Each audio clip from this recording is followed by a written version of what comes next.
ಪ್ರಿಯರೇ, ಈ ದಿವಸ ಇಡೀ ನಮ್ಮ ದೇಶದಲ್ಲಿ 78ನೆಯ ಸ್ವಾತಂತ್ರ್ಯ ದಿನಾಚರಣೆಯನ್ನು ಆಚರಿಸುವಂಥ ಒಂದು ಸಡಗರ ಎಲ್ಲ ಕಡೆ ನಡೀತಾ ಇದೆ.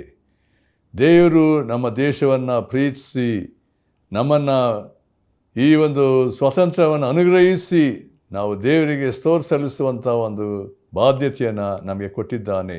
ಈ ಸ್ವಾತಂತ್ರ್ಯ ಅಂತ ಹೇಳಬೇಕಾದ್ರೆ ಎಲ್ಲ ರೀತಿಯಲ್ಲಿ ನಾವು ಒಟ್ಟಾಗಿ ನಾವು ಬೇರೆ ಬೇರೆ ಕುಲ ಭಾಷೆ ಜನಾಂಗದವರಾಗಿದ್ದಾಗೆ ಕೂಡ ನಾವು ಭಾರತದವರು ಒಂದೇ ಎಂಬುದಾಗಿ ಹೇಳಬೇಕಾದ್ರೆ ಇದು ದೇವರ ಉದ್ದೇಶ.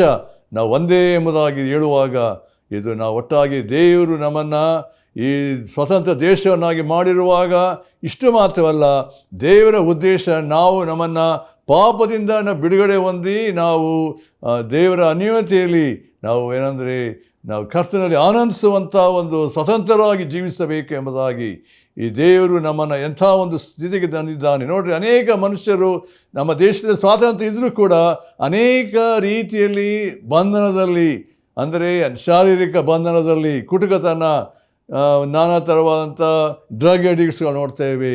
ಮನುಷ್ಯನ ನಾನಾ ಥರವಾದಂಥ ಪಾಪದ ಕೃತ್ಯಗಳಲ್ಲಿ, ಮೋಸದ ಕಾರ್ಯಗಳಲ್ಲಿ, ವಂಚನೆಯಲ್ಲಿ ತೊಡಗಿ ಏನಾಗಿದ್ದಾರೆ, ಶಾಂತಿ ಸಮಾಧಾನ ಇಲ್ಲದೆ ಇದ್ದಾರೆ.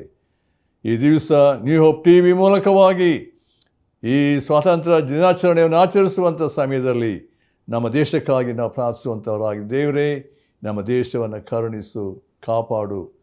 ಜನರು ಪಾಪದಿಂದ ಬಿಡುಗಡೆ ಹೊಂದಿ ಇರುವಂಥ ಶ್ರೇಷ್ಠವಾದಂಥ ನಿರೀಕ್ಷೆ ಯೇಸು ಕ್ರಿಸ್ತನ ಸಿಗುವಂಥ ಬಾಧ್ಯತೆಯನ್ನು, ಬಿಡುಗಡೆಯನ್ನು ಹೊಂದಿ ಯೇಸು ಕ್ರಿಸ್ತನು ಕೊಡುವಂಥ ಶಾಂತಿ ಸಮಾಧಾನವನ್ನು, ನಿರಂತರವಾದ ಸಮಾಧಾನ ಹೊಂದಲಿ ಎನ್ನುವಂಥದ್ದೇ ನಮ್ಮ ಆಶೆ ಆಗಿದೆ. ದೇವರು ನಿಮ್ಮೆಲ್ಲರನ್ನು ಆಶೀರ್ವದಿಸಲಿ. ಆಮೇನ್.